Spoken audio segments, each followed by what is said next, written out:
like a bird and it's over the city. 3 men are missing, I hear the water cry. Sure it must have been a bird that flew into the prison. Or one of these new ministers says, the water in the joy. Early one morning as the branchmen they were sleeping, a little helicopter flew across the sky. Down into the yard where some prisoners were walking. Get ready for inspection, says the water in the joy. And it's up like a bird and it's over the city. 3 men are missing, I hear the water cry. Sure it must have been a bird that flew into the prison. Or one of these new ministers says, the water in the joy. Down in the yard, through the pushing and the shoving, 3 of the prisoners, they climbed upon the board. And up and away, they went into the grey skies. I think that someone escaped and says, the water in the joy. And it's up like a bird and it's over the city.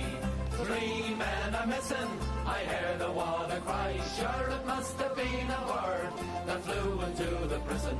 Or one of these new ministers says, the water in the joy. Search every hole, search every nook and cranny. Let no man rest until these men are found. For this cannot happen to a law and order government. I think you'll never find them, says the water in the joy. And it's up like a bird and it's over the city. 3 men are missing, I hear the water cry. Sure it must have been a bird that flew into the prison. Or one of these new ministers said.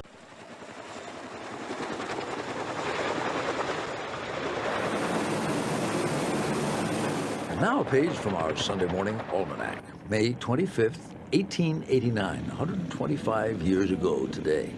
The day the future of aviation got a vertical lift. For that was the day Igor Sikorsky was born in the city of Kiev, then part of Russia. As a boy, Sikorsky fell in love with the idea of flight and dreamed of making good on Leonardo da Vinci's 16th century design for a rotary wing aircraft. By age 20, he had built his first primitive helicopter, a failure, he would say, to the extent that it could not fly. Undeterred, Sikorsky became a pilot and aeronautical engineer, designing the world's first 4-engine aircraft in 1913 while still in his early 20s.